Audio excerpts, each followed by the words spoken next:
सप्तमोऽध्यायः। ध्यानम्। ॐ ध्यायेयम् रत्नपीठे शुककलपठितम् शृण्वतीम् श्यामलाङ्गीम् न्यस्तैकाङ्घ्रिम् सरोजे शशिशकलधराम् वल्लकीम् वादयन्तीम् कल्हाराबद्धमालाम् नियमितविलसच्चोलिकाम् रक्तवस्त्राम् मातङ्गीम् शङ्खपात्राम् मधुरमधुमदाम् चित्रकोद्भासिभालाम्। ॐ ऋषिरुवाच आज्ञप्तास्ते ततो दैत्याश्चण्डमुण्डपुरोगमाः चतुरङ्गबलोपेता ययुरभ्युद्यतायुधाः ददृशुस्ते ततो देवीमीषद्धासाम् व्यवस्थिताम् सिंहस्योपरि शैलेन्द्रशृङ्गे महति काञ्चने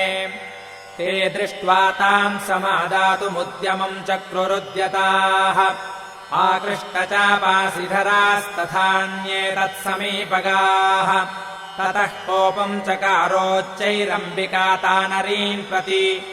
कोपेन चास्या वदनम् मशीवर्णमभूत्तदा भ्रुकुटीकुटिलात् तस्या ललाटफलकादृतम्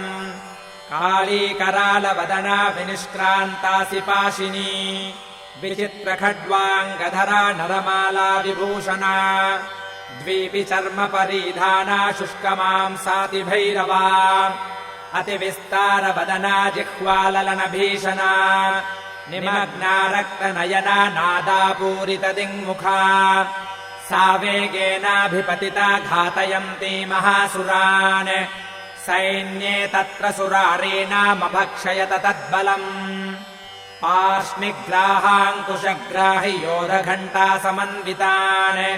समादायैकहस्तेन मुखे चिक्षेपवारणान् तथैव योधम् तुरगैरथम् सारथिना सह निक्षिप्य वक्त्रे दशनैश्चर्वयन्त्यतिभैरवम् एकम् जग्राहकेशेषु ग्रीवायामथ चापरम् पादेनाक्रम्य चैवान्यमुरसान्यमपोथयत् तैर्मुक्तानि च शस्त्राणि महास्त्राणि तथा सुरैः मुखेन जग्राहरुषा दशनैर्मथितान्यपि बलिनाम् तद्बलम् सर्वमसुराणाम् दुरात्मनाम् ममर्दा भक्षयच्चान्यानन्यांश्चाताडयत्तथा असिना निहताः केचित् खड्वाङ्गताडिताः जग्मुर्विनाशमसुरा दन्ताग्राभिहतास्तथा क्षणेन तद्बलम् सर्वमसुराणाम् निपातितम् दृष्ट्वा चण्डोऽभिदुद्रावताम् कालीमतिभीषणाम्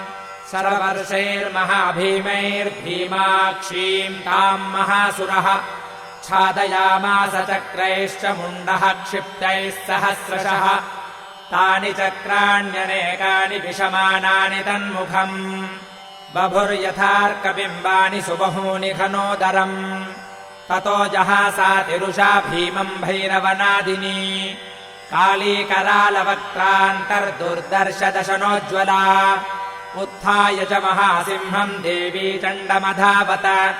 गृहीत्वा चास्य केशेषु शिरस्तेनासिनाच्छिनत् अथ मुण्डोऽभ्यधावत्ताम् दृष्ट्वा चण्डम् निपातितम् तमप्यपातयद्भूमौ सा खड्गाभिहतम् रुषा हतशेषम् ततः सैन्यम् दृष्ट्वा चण्डम् निपातितम् मुण्डम् च सुमहावीर्यम् दिशो भेजे भयातुरम् शिरश्चण्डस्य काली च गृहीत्वा मुण्डमेव च प्राह प्रचण्डाट्टहासमिश्रमभ्येत्य चण्डिकाम् मया तवात्रोपहृतौ चण्डमुण्डौ महापशु युद्धयज्ञे स्वयम् शुम्भम् निशुम्भम् च हनिष्यसि